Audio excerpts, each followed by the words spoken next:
Man, what do you think about the election fraud issue? Like, I can't see how something funny didn't happen, and Oh yeah. Well, I mean, it's a ridiculous idea to ever trust government elections, I like mean, ever. I but mean, the they're the idea, I mean, so when I started pushing this, like I was just, and all I was doing was reporting on the evidence, like all the crazy numbers, like, 93,000 people just voted for Trump and no one else on the ticket in Georgia. I mean, I'm sorry, for for Biden, Biden. Yeah. and only 900 did that for Trump, it was in stuff like that. But what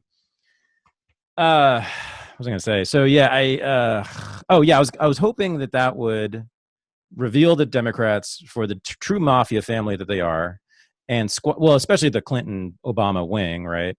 And squash that wing, which has, by the way, stolen an election essentially from Bernie Sanders too, so they're quite capable of it. And also, by the way, so I put this out there, and people were like, I could just sense the eyebrows raising, even among like friends of mine. I could just feel it, that I was kind of on the edge there, on the limb. Yeah. But tell me, who has not demonstrated greater motivation to cheat in an election to get someone out of office in the Democratic Party in the last 4 to 5 years?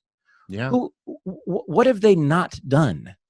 No, I was just responding to a video that some Bernie Sanders supporter made about me, where he was saying it was crazy to question the election. I'm like, you're a Bernie Sanders You're supporter, and right. you won't even like entertain the possibility that an election could be stolen from somebody. I know.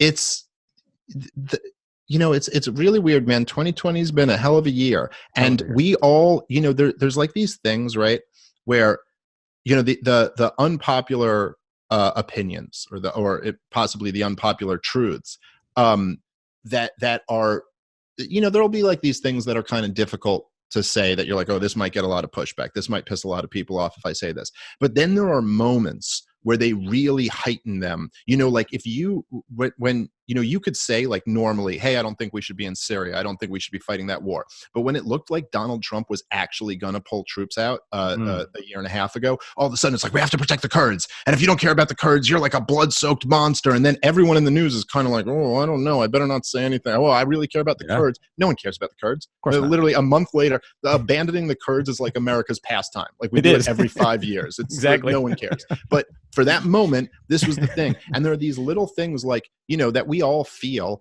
that they just decide, like, you're not allowed to compare COVID to the flu.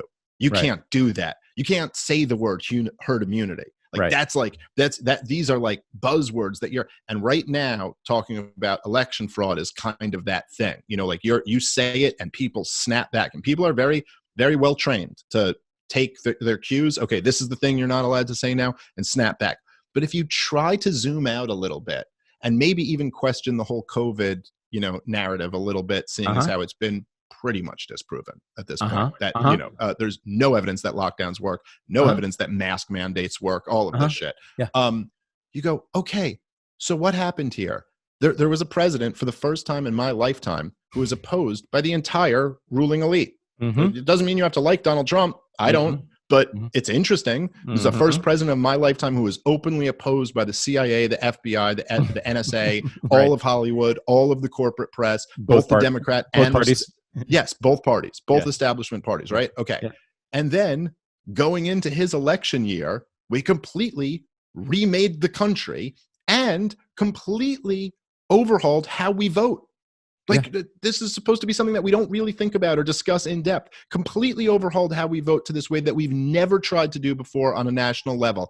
And as this comes in now, Donald Trump gets basically the in-person voting, the traditional way of voting. He wins a landslide, dominates in a shocking way, millions more votes than he got in 2016. Wow. But then with this new form of voting, Joe Biden gets more votes than Barack Obama. Joe Biden, a man who didn't campaign, gets more votes than Barack Obama. It seems at least like some eyebrows might be raised. And and more blacks, people of color voted for Trump than any Republican since whatever it was, 1960 or something like that. Yeah, it was the 60s. I forget when. Eisenhower or some shit like that. Yeah, like, I mean, and he was supposed to do worse against the author of the crime bill, which is known now by many African Americans, than with Trump, than Obama. Are you crazy? That's impossible. Well, also there are usually signs like, okay, like George W. Bush was an absolute failure. I mean, there's no question about it, you know, but by anyone's metric. I mean, he got us 2 wars that were both messes, I mean, the worst recession unless you're Bill Kristol, but yeah, I mean. Yes, there is a good point. Some weapons companies were thrilled with George W. Bush's administration, but you know, and what was the result of you know, after his 8 years, the election? It's like, okay, well, the Democrats control the House, the Democrats control the Senate. Barack Hussein Obama is elected president, a guy who just a couple years earlier would have seemed unelectable. Obama was a disaster. At the end of Obama's 8 years, Republican Senate, Republican House, and Donald freaking Trump is elected president. But at the end of Trump, which is supposed to be this epic disaster as painted by the corporate press, you've got Republicans making gains in the House, Republicans keeping the Senate, and Donald Trump getting millions of votes more than he did last time. So, like, something isn't adding up to the narrative. And then the more specific stuff, I mean, look, there are all of these poll watchers for the Republicans claiming they wouldn't let them in. I don't know exactly how true the claims are, but there's a lot of them claiming that. The vote counting was suspended in like 5 major cities for hours, and then all of a sudden votes for Biden started flooding in. At 4 a.m.? Yeah, at 4 a.m. I mean, it's like there are some questions to be had here for sure. Yeah, the whole ballot dump of hundreds of thousands of votes that were 100% for Biden that were discovered in 3 different states, key states, at 4 o'clock in the morning. Yeah. What? You know, nothing to see here.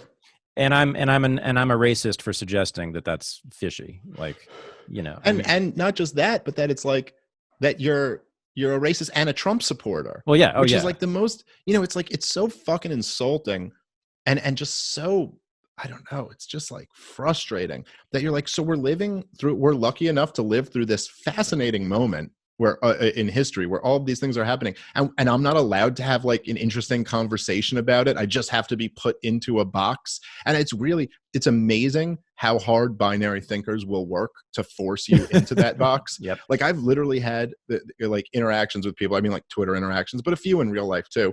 But like, well, they'll be like, well, you're just a Trump supporter. And I'll just respond by saying, I think Donald Trump should be charged with war crimes and either put to death or spend the rest of his life in jail. And I've gotten the response back to that. He goes, yeah, that's just what you say so you can be a secret Trump supporter. Yeah. That's what's more likely, that I'm a Trump supporter advocating that he get tried and publicly hung, or that you're trying to force me into a box that I don't really fit into. That's one to ponder. I know. And like, what was it? Like 1 week before the election, I think it was, the fucker puts on Twitter the thing about, we're going to bring patriotic, in all caps, education back to the American school system. Wow. Like, does anyone understand how far that is from Thad Russell's thinking? I mean, that's the opposite of me. But like, to accuse me of being a Trump supporter, as fuck, that he can suck my dick. Yeah, like that's what Thaddeus Russell's all about.